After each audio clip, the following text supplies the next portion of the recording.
Where did I first learn gratitude? When I was 6, my grandpa showed me love, like when he read to me, until I found out he was blind. I can remember taking him to the kitchen and counting his money for him. One day he told me to get his coat. I asked what color. How the hell should I know? In that moment, I was grateful I could see things my grandpa couldn't. I was born with optic atrophy, which causes low vision. As I grew older, my eyesight grew worse, and it made me feel inadequate. I remember how I wouldn't ask my teachers what they were writing on the chalkboard. Instead, I'd pretend my pencil broke so I could sharpen it up front. That's how I learned to memorize. In 5th grade, I was at Holy Childhood, feeling lots of anger and resentment. I felt comfort knowing the other girls struggled too. Halfway through the school year, at 11 years old, my mom left, and I had to go live with my special grandma. Eventually, I went to live with Dad, who lived only a few blocks away from Mom, but it felt like a million miles. I remember drinking for the first time at age 12 while I was visiting Mom on holiday break. We'd stand outside behind the liquor store looking for someone to buy for us.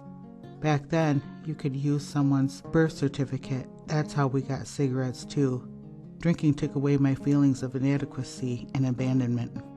On weekends, we'd usually go home with school staff, where I'd get in trouble because I didn't see the dust under their beds or food on their dishes. The only thing I did good was laundry, because you didn't need to see to fold.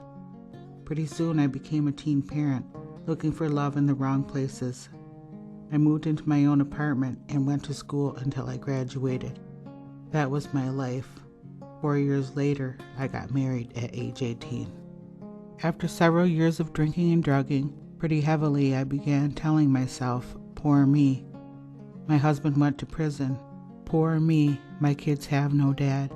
One time when I was at treatment, a woman told me, "You're always saying, why me? Why don't you say, why not me? Because you haven't been a perfect person." It made me begin to think. It wasn't until July 28, 2014, when I finally got sober. It was the day my husband got arrested again. I was mad. I didn't care about anything. I felt like I was going to be a drunk and crackhead the rest of my life. That's when I went to my daughter's house and saw my precious grandson sleeping. I felt instant shame. Slowly, it turned into inspiration. I knew that night would absolutely be my last time.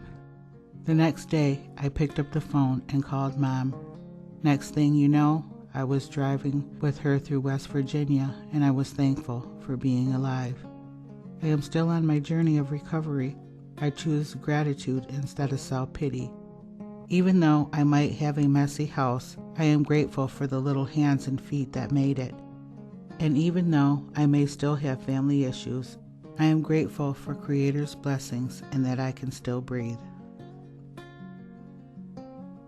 So we live out in our old van, travel all across this land, me and you. And we'll end up hand in hand, somewhere down on the sand, just me and you. Just as free, free as we'll ever be. Just as free, free as we'll ever be.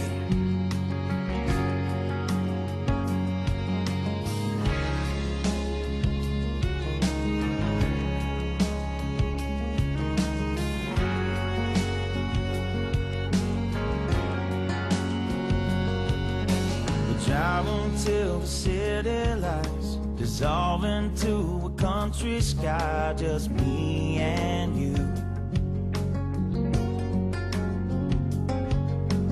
Lay underneath the harvest moon, do all the things that lovers do, just me and you. Just as free,